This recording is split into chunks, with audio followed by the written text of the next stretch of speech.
Boa tarde, muito bem-vindos à nossa sessão de quarta-feira à tarde. Hoje, dia 9, é muito bom tê-los aqui. A nossa segunda-feira à tarde está ficando cada vez mais bonita.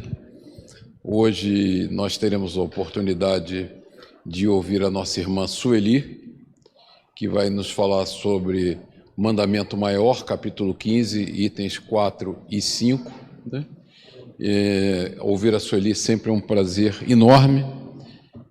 Nós vamos nos deleitar com a sua apresentação e, antes de nós iniciarmos, vamos fazer a leitura da página de preparo para que nós criemos um ambiente adequado de concentração, de paz, e nos libertemos das preocupações do dia a dia e possamos desfrutar dessas energias da nossa casa.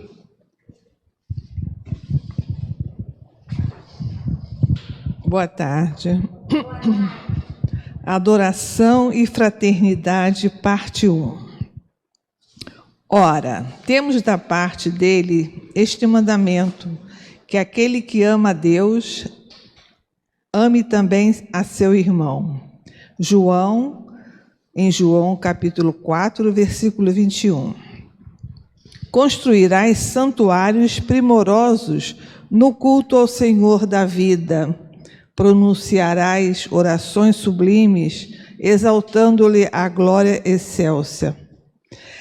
Tecerás com cintilações divinas a palavra comovente e bela, com que lhe definirás a grandeza. Combinarás com mestria os textos da Escritura divina para provar-lhe a existência. Exibirás dons mediúnicos dos mais excelentes, de modo a falares dele, com eficiência e segurança. Às criaturas irmãs escreverás livros admiráveis, comentando-lhe a sabedoria. Comporás poemas preciosos, tentando ornamentar-lhe a magnificência. Clamarás por ele em súplicas ardentes, revelando confiança e fidelidade. Adorá-lo-ás com a tua prece, com a tua arte, com o teu carinho e com a tua inteligência.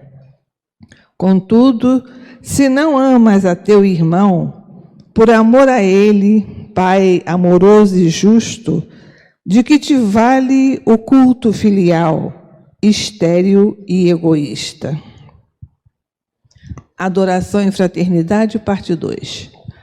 Um simples pai de família, no campo da humanidade imperfeita, alegra-se e dilata-se nos filhos que, em lhe compreendendo a dedicação, se empenham no engrandecimento da própria casa, através do amparo constante aos irmãos menos felizes.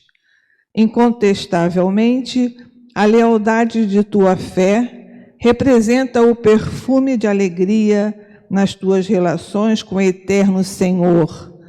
Mas não ouvides que o teu incessante serviço na plantação e extensão do bem é a única maneira pela qual podes realmente servi-lo.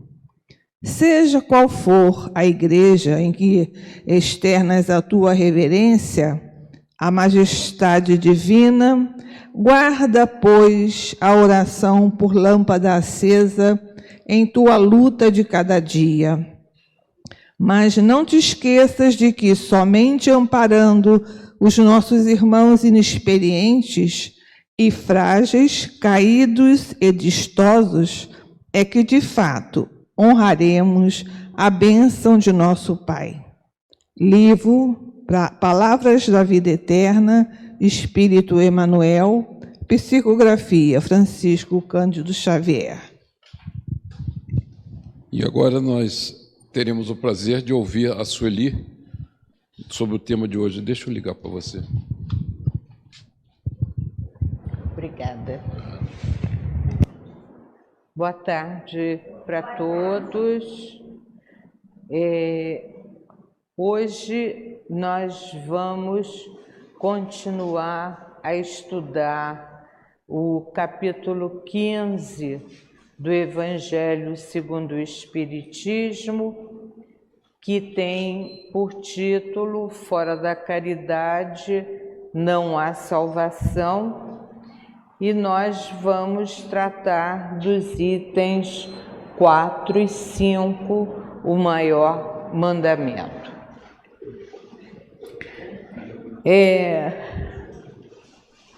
Eu podia fazer assim um quadrinho pequenininho com meia dúzia de palavras e estaria com certeza tratando desse assunto de uma forma bem simples, bem fácil, mas como eu acho que quando a gente ouve e a gente vê, os conhecimentos ficam mais claros dentro da nossa cabeça, porque se eu confiar só nos meus ouvidos, com certeza algumas palavras eu não vou perceber.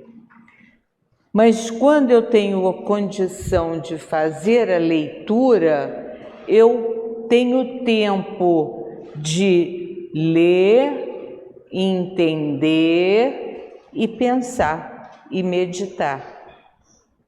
Então, por isso é que eu gosto de trazer por escrito para que todo mundo possa ler e junto comigo fazer as reflexões, as meditações que se fazem necessárias.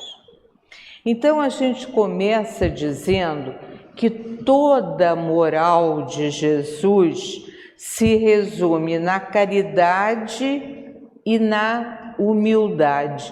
Quer dizer, toda moral quer dizer toda a doutrina que Jesus trouxe à Terra, todo o conhecimento que ele detinha, podia ficar fechado em duas palavras: caridade e humildade.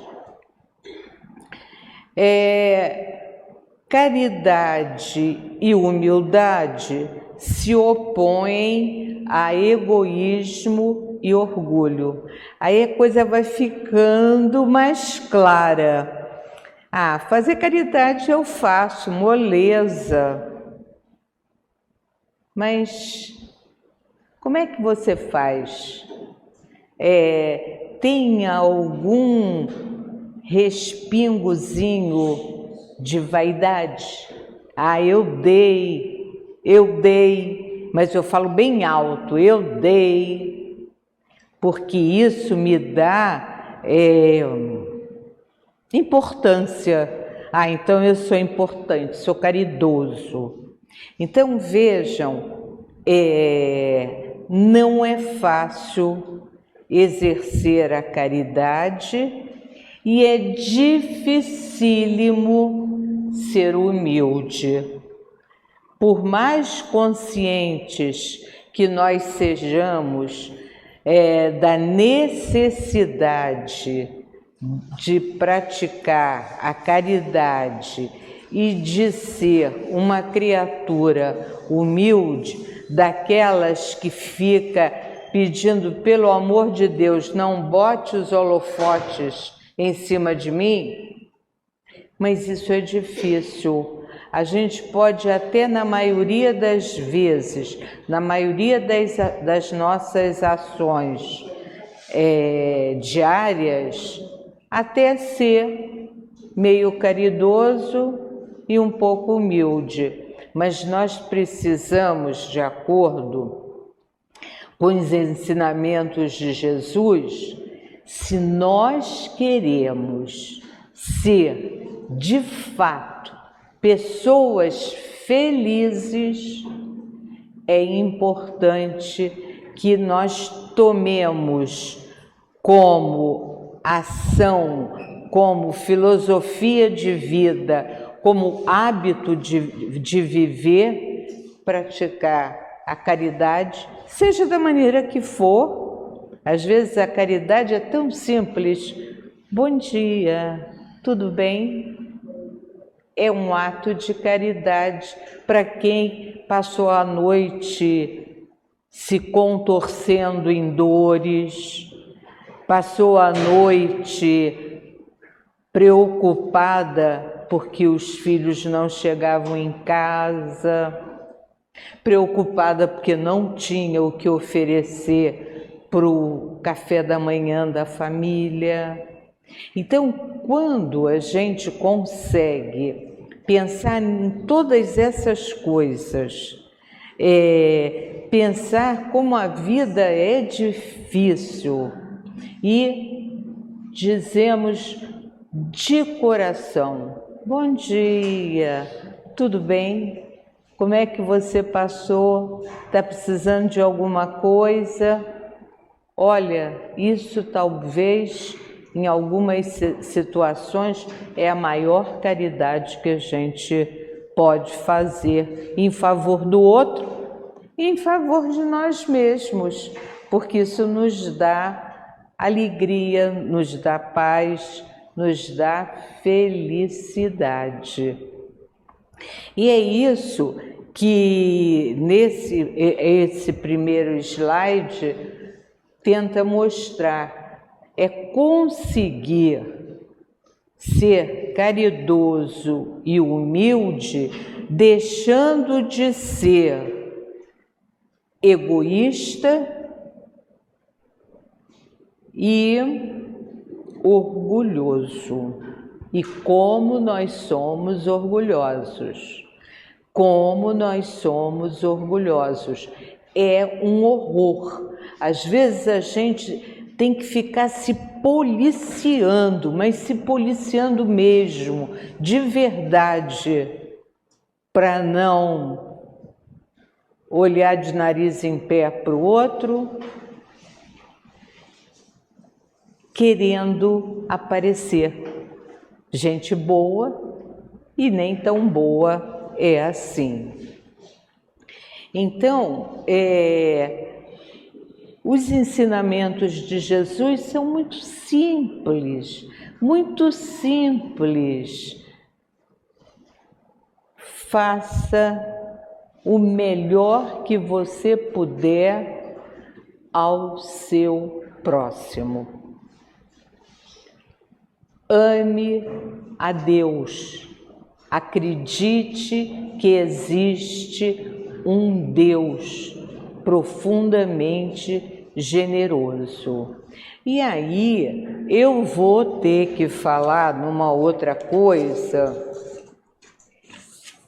Parece a coisa mais simples do mundo para nós, porque a gente não parece nada, mas nós já caminhamos. Nós não estamos tão atrasados assim. Nós já caminhamos, porque ao tempo de Jesus, quer dizer, há 2000 anos atrás, os povos, os homens que viviam na terra, separados nas diferentes nações que existiam na época, eles tinham uma porção de deuses.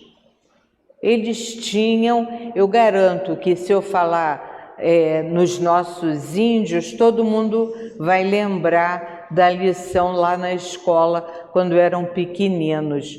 Não lembram o deus Tupã? Era o deus dos raios, das tempestades, né? E havia entre os nossos índios, por exemplo, deuses na natureza. Se chovia, se fazia calor, se havia ventania, tudo tinha um Deus regendo aquele acontecimento da natureza.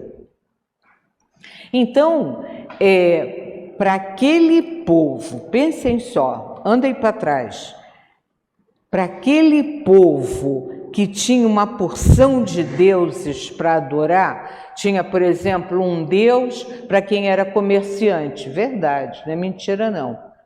Tinha um deus que era da beleza, para quem quisesse ser mais bonito ainda, fazia um altar na sua casa a Apolo ou a Afrodite. Então, para tudo tinha um Deus protegendo aquela atividade.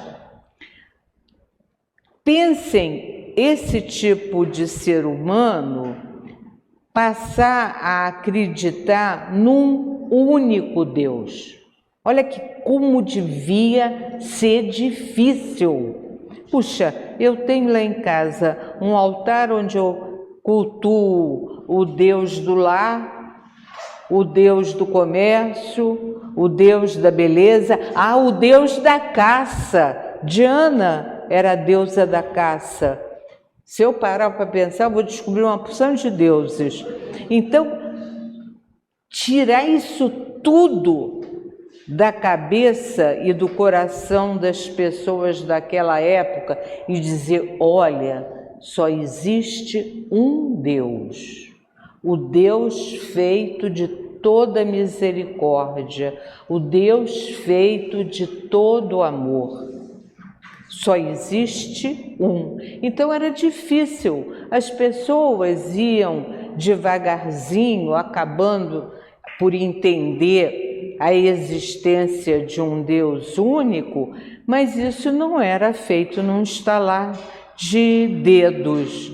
Quando Jesus encarnou, a humanidade já estava mais preparada para aceitar a ideia de um Deus único, quer dizer, ela já tinha evoluído um pouco, já não tinha uma galeria tão grande de deuses e já começava a sentir a necessidade e a presença de um Deus único.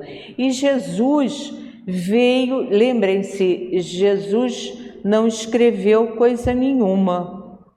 Os evangelhos que nós temos são os discípulos de Jesus que, ao sabor da lembrança, foram escrevendo passagens da vida de Jesus, aconselhamentos de Jesus, visando o futuro, visando os homens que viriam depois. Por isso, a gente tem o Evangelho segundo Mateus, o Evangelho segundo Lucas, segundo João, que basicamente falam as mesmas coisas, mas cada um do seu jeitinho e obedecendo a sua bagagem de conhecimento, porque todos eram pessoas muito pobres, pessoas muito humildes, pouquíssimo conhecimento. A gente vai, claro, encontrar Paulo, que era um doutor da lei, mas ele era um. Os outros eram todos homens do povo. Então, o que Jesus fez? Eu tenho que exemplificar. Eu tenho que ensinar e dar o exemplo daquilo que eu ensinei. Porque assim eu vou impregnar a cabeça dos homens do meu tempo, não com as minhas palavras, mas com o meu exemplo. Como é que funciona? Quando ele se deixou ser morto na cruz, lembrem-se, isso era uma coisa hedionda. Ser crucificado era um castigo hediondo. E Jesus, com todo o poder que ele tinha, ele podia ter se furtado a sofrer um castigo tão perverso. Mas ele aceitou o castigo porque naquela figura em que os braços são presos na madeira, os pés juntos e presos também na madeira, ele fez a cruz que nós carregamos, muitos de nós, em pequenos crucifixozinhos no pescoço.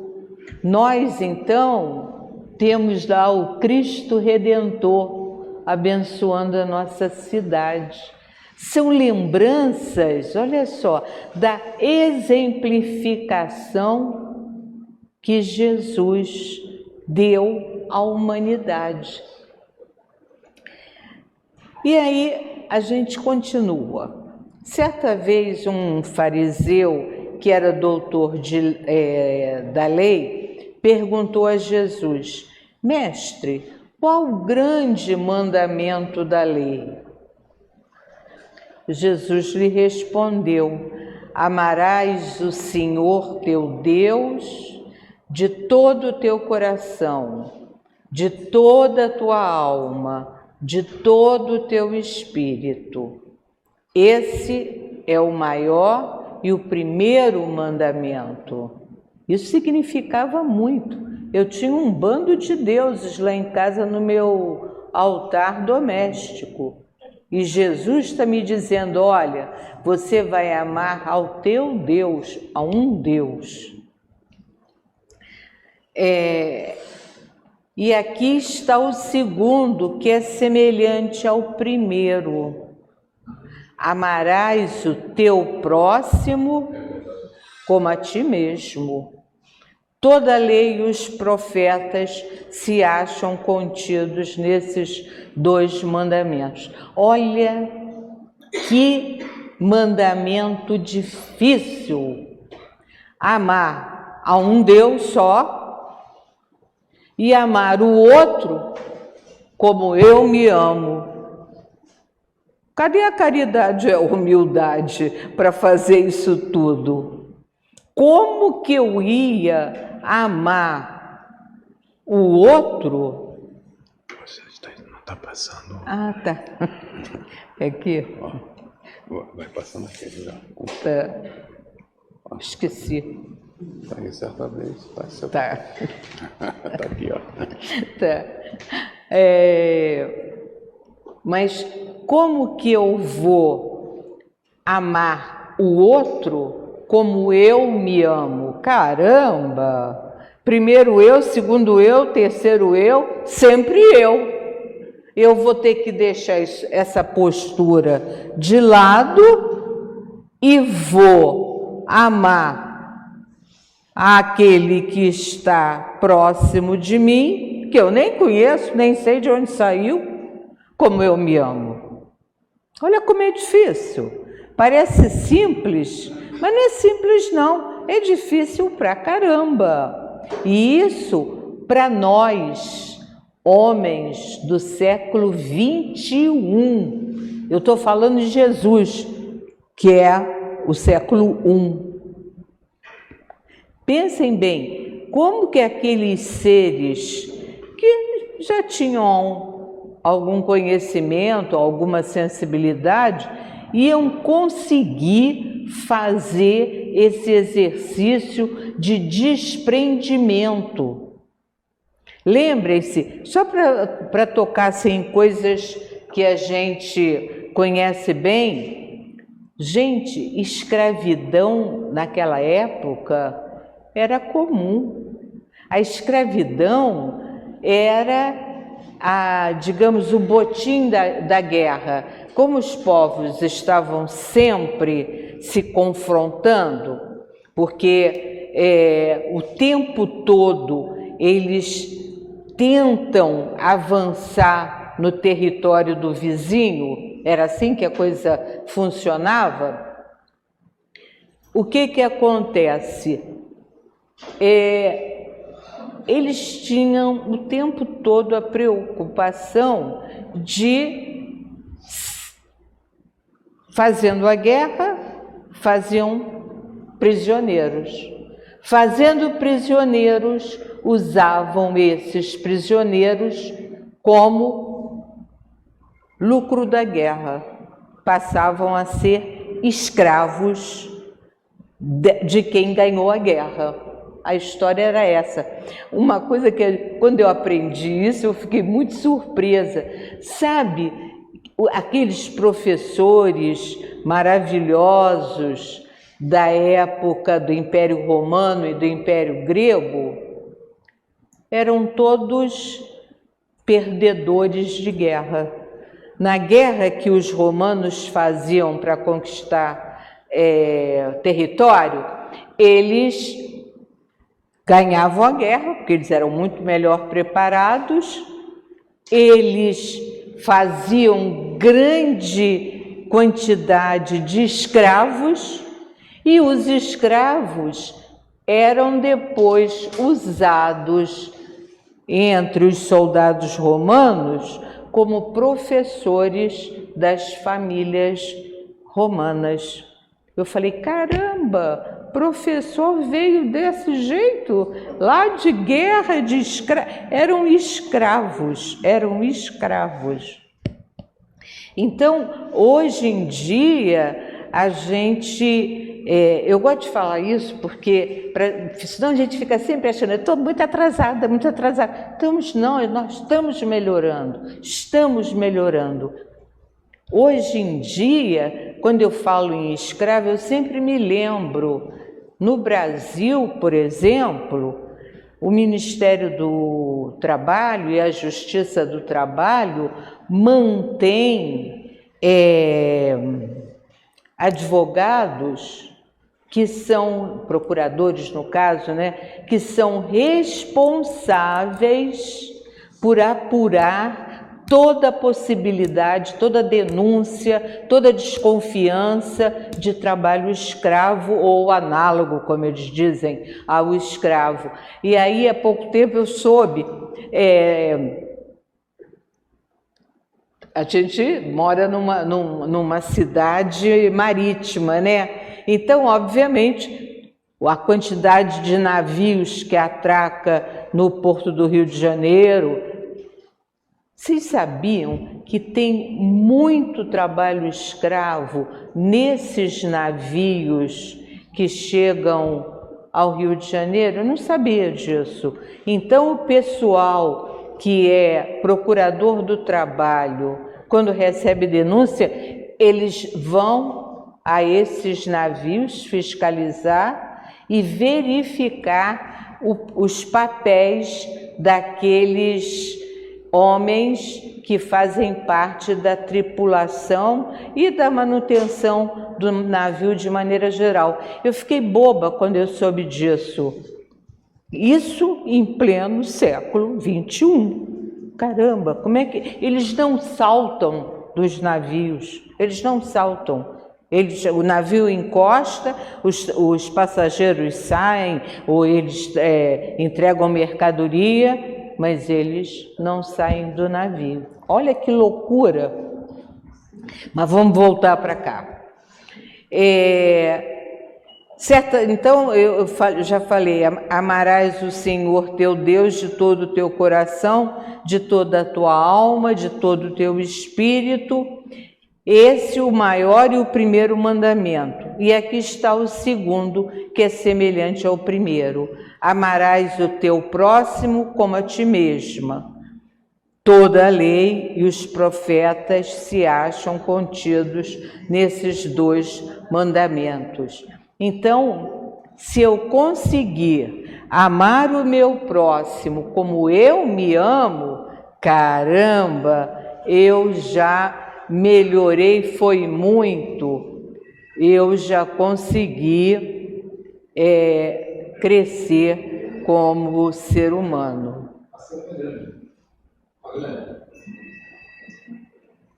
Vamos ver se ele passa. Então, isso aqui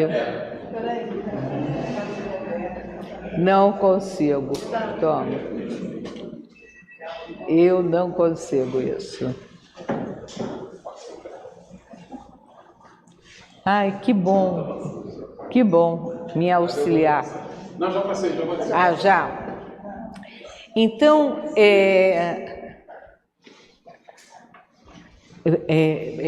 anda um pouquinho para trás.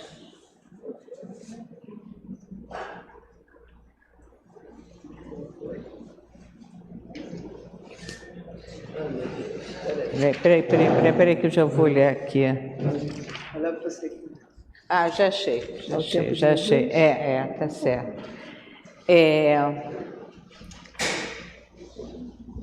Então aqui, nesse slide, eu falo do politeísmo, que eu já havia falado, da quantidade de deuses que vivia no imaginário daquele povo ao tempo de Jesus.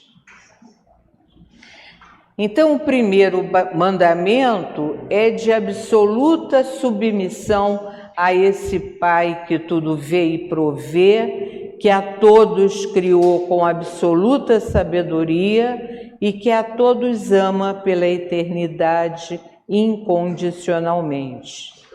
Ensina mais ainda que o amor do homem a Deus precisa ser ativo, dinâmico, capaz de contribuir para a edificação do reino de Deus na terra. Gente, por trás desse pedacinho que eu li, é uma coisa muito séria. Jesus ensinava a exigência de um Senhor todo-poderoso, Criador do céu e da terra e Pai de infinita misericórdia. Sabe o que está por trás disso? Eu não falei naquela constelação de deuses? Não comentei com vocês logo no início? Os deuses brigavam entre si, os deuses tinham raiva, os deuses perseguiam. Então, essa frasezinha que parece muito simples, muito óbvia, não era óbvia para eles, não. Dizer que o Deus era um só e era profundamente amoroso, que ele tinha construído, tinha criado o céu, a terra, os seres humanos, tudo que existe na terra, não é uma coisa simples, porque como eles conheciam vários deuses, de vez em quando tinha conflito de interesse entre os deuses, e aí eles brigavam, e aí era o trovão. E aí era aquela chuvarada, era aquela destruição, no entendimento dos homens daquele tempo. Estava havendo um conflito de interesses entre os deuses. Olha que loucura. Então, quando chega Jesus trazendo essa ideia de amor incondicional, isso era uma novidade. Isso era ia sair no Repórter Extra daquele tempo, se existisse. Era mais ou menos isso. E aí ele diz, o amor do homem a Deus, né? O amor do homem a Deus tem que ser ativo, dinâmico, capaz de contribuir para a edificação do reino de Deus na terra. O amor nosso a Deus tem que ser ativo, não é fazendo oferenda, não é matando criancinha para dizer que está oferecendo a Deus. Não é isso, não. O que ele quer dizer é que se eu amo a Deus que eu não vejo, eu preciso amar o meu próximo que esse eu vejo. Que esse eu vejo sentir fome, sentir frio, ficar solitário, morrer doente sozinho. Então, é isso que ele está dizendo aqui. Se você ama a Deus, precisa amar ao seu próximo, para que você consiga construir o reino de Deus na terra. E como seria o reino de Deus na terra? Eis a questão. Como é que a gente ia imaginar? Aí ele diz, o reino de amor, de perdão, de piedade, de caridade. Ninguém tem que passar fome. Ninguém tem que dormir ao relento, ninguém tem que morrer por falta de remédio. É isso, é isso. É um ajudar o outro o tempo todo, sem pensar que está ajudando. É um impulso natural do homem para o homem. É assim que ele ama a Deus.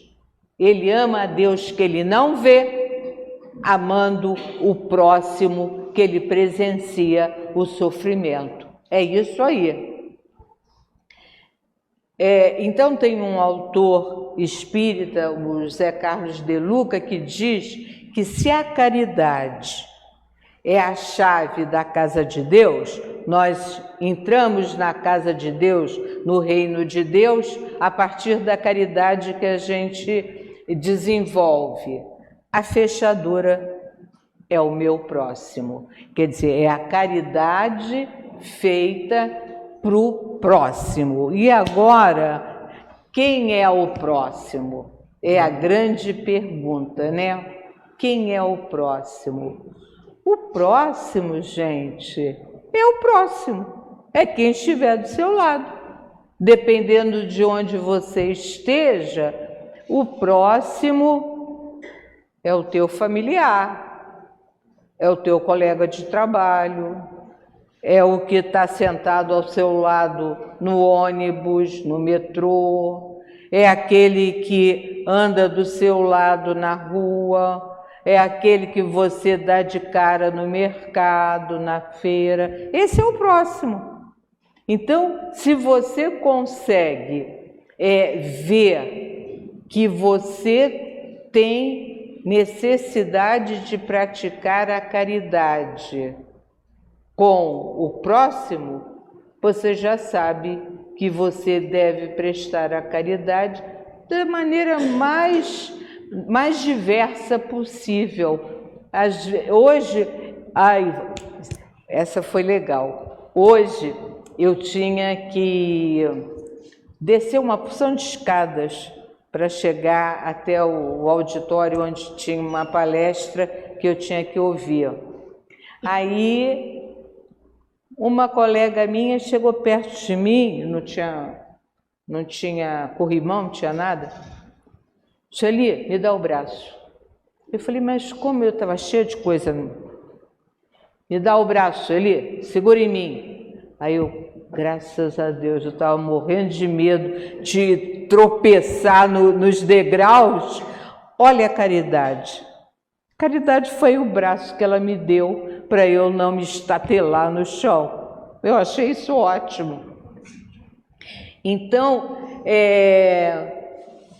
aí eu encontrei nas diferentes civilizações que já habitaram a Terra a mesma ideia que Cristo trouxe para nós. Amarás o teu próximo como a ti mesmo. Muitos séculos antes de Jesus já era ensinada essa chamada regra áurea por mensageiros de Deus que reencarnaram. Entre os gregos, não façais ao próximo o que não desejais receber dele. Igualzinho, né? Entre os persas, fazei como quereis que se vos faça. Mesma coisa. Ou entre os chineses, o que não desejais para vós, não façais a outrem. A mesma coisa. Entre os egípcios, deixai passar aquele que fez aos outros o que desejava para si.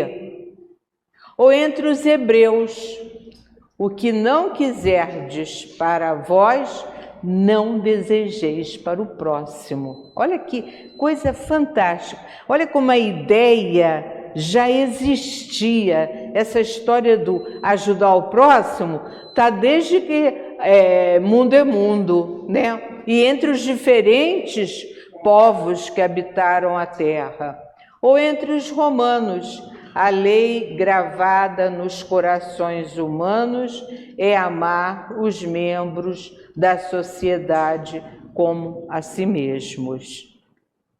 Então, as coisas já estão acontecendo, né? Isso é antigo, isso tem, sei lá,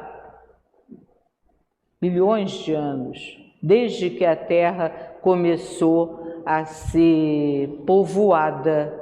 Desde que a Terra começou a ser povoada, esse sentimento, esse é mais um sentimento de olhar pelo outro, já existia distribuído pelas civilizações que habitavam aqui o nosso planeta. Então isso vem correndo, séculos e séculos e séculos e séculos, e chegou um momento que Jesus e os governadores do planeta decidiram alavancar o progresso do planeta. Tinha que alavancar, estava meio devagar, quase parando, vamos alavancar isso. E foi quando Jesus nasce na Terra, desenvolve a sua doutrina de caridade, de amor ao próximo e usa uma estratégia nova, a estratégia da exemplificação. Foi aí que foi um gol perfeito, ganhou totalmente a credibilidade, porque uma coisa é você ficar falando em tese, outra é você falar e fazer e exemplificar, e foi isso que ele fez. É preciso que esclareçamos mais ainda a expressão amor a nós mesmos. Isso aí eu acho ótimo.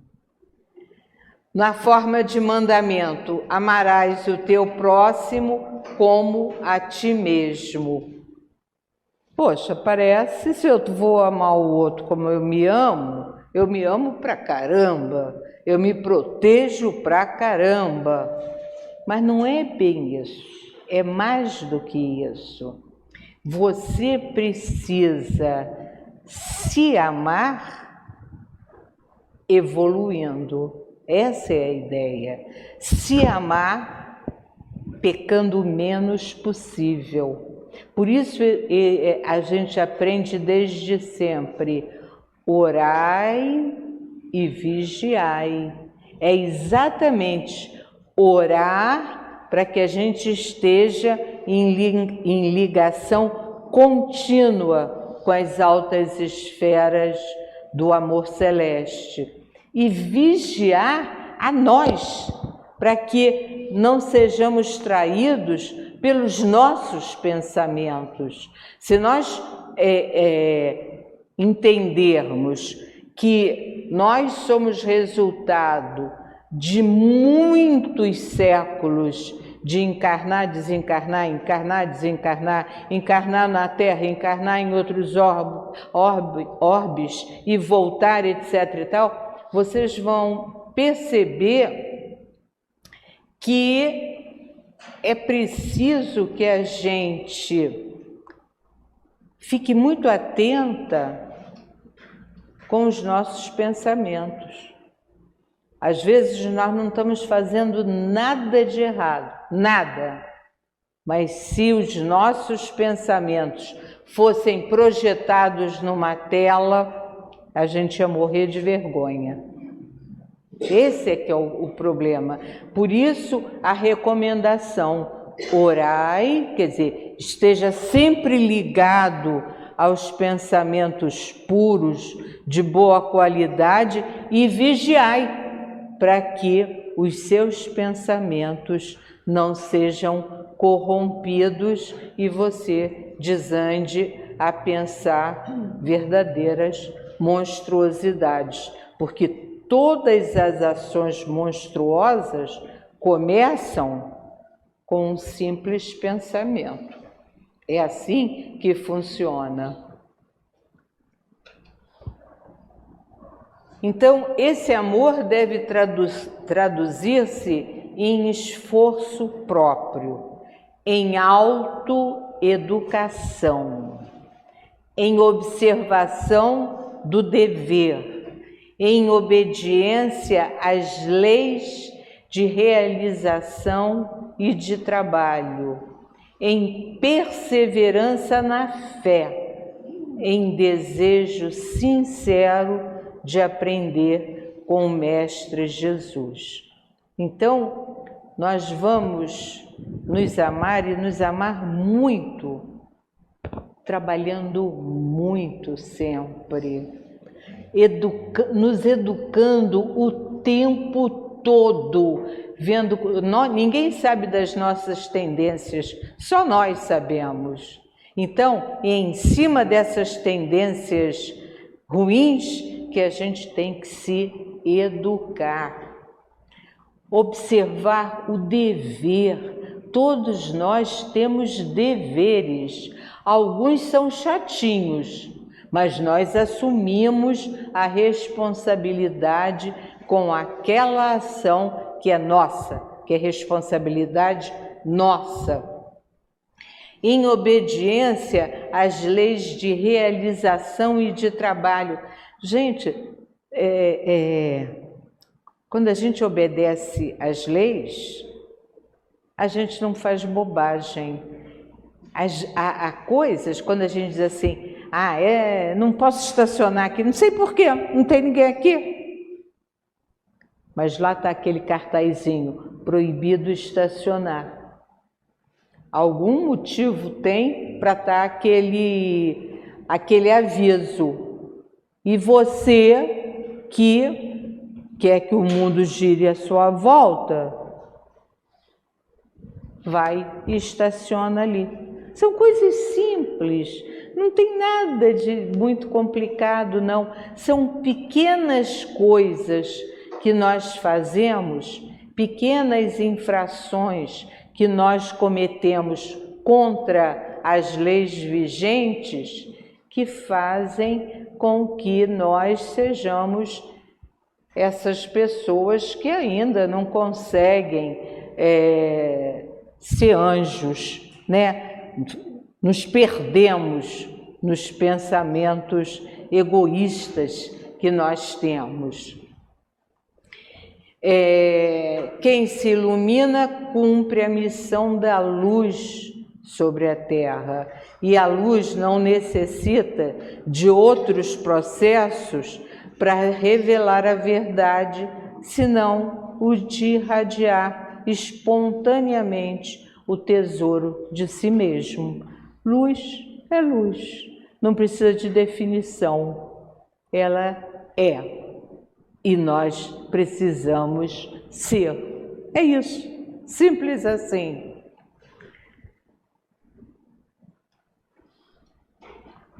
Então, o tempo de aplicação da regra de ouro é sempre o de hoje e o de agora. Portanto, faremos hoje o bem a que aspiramos receber. Alimentaremos com todos os semelhantes os sentimentos que esperamos alimentem eles para conosco. Pensaremos acerca do próximo somente aquilo que estimarmos pense o próximo quanto a nós. Olha só, é certinho, não tem erro. Falaremos as palavras que gostaríamos de ouvir. Retificaremos em nós tudo o que nos desagrade nos outros. Respeitaremos a tarefa do companheiro como aguardamos respeito para a responsabilidade que nos pesa nos ombros. Consideraremos o tempo, o trabalho, a opinião e a família do vizinho tão preciosos quanto os nossos. Auxiliaremos sem perguntar, lembrando como ficamos felizes ao sermos auxiliados sem que nos dirijam perguntas. Passa para mim, por favor. Passa. Já passei. Já? Ampararemos as vítimas do mal com a bondade que contamos receber em nossas quedas, sem estimular o mal e sem esquecer a fidelidade à prática do bem. Isso aqui é um espetáculo. Isso é um espetáculo. Trabalharemos e serviremos nos moldes que reclamamos do esforço alheio. Desculparemos incondicionalmente as ofensas que nos sejam endereçadas no mesmo padrão de confiança dentro do qual aguardamos as desculpas daqueles a quem, porventura, tenhamos ofendido. Conservaremos o nosso dever em linha reta e nobre, tanto quanto desejamos retidão e limpeza nas obrigações daqueles que nos cercam. Usaremos paciência e sinceridade para com os nossos irmãos, na medida com que esperamos de todos eles paciência e sinceridade junto de nós. Faremos, enfim, aos outros o que desejamos que os outros nos façam. É difícil? Não, não é difícil. E nesse slide de agora, é aquilo que eu falei, quem é o próximo? Quem é o próximo? Na família, os familiares. No local de trabalho, os colegas, subordinados, chefes, clientes, fregueses. Na via pública, os que caminham conosco. Nos transportes, os que conosco os compartilham. Na escola, os estudantes, os professores, os auxiliares de toda sorte. Mas o nosso próximo pode ser tanto o adversário quanto o instrutor, tanto o inimigo quanto o colaborador. Enfim, o próximo é todo aquele que nos reclama atenção, cuidados, solidariedade, amor. E não podemos amar a Deus sem amar o próximo, pois não vemos a Deus, mas vemos e quase sempre sentimos a dor do nosso irmão. Demonstramos e afirmamos o nosso amor a Deus, amando e servindo os necessitados de toda ordem. Servimos a Deus, praticando a caridade em toda a sua extensão. Então, esse item 6 já não faz parte da reflexão da tarde de hoje. Na próxima segunda-feira, a Leuda é que vai fazer o item 6. Então, amar ao próximo, às vezes é tão fácil, a gente só precisa ficar esperto para não se deixar levar pelas antipatias, pelos preconceitos, por essas bobagens todas que infelizmente estragam a nossa vida. Fiquem com Deus, uma boa tarde, uma excelente semana para todos é o que eu desejo.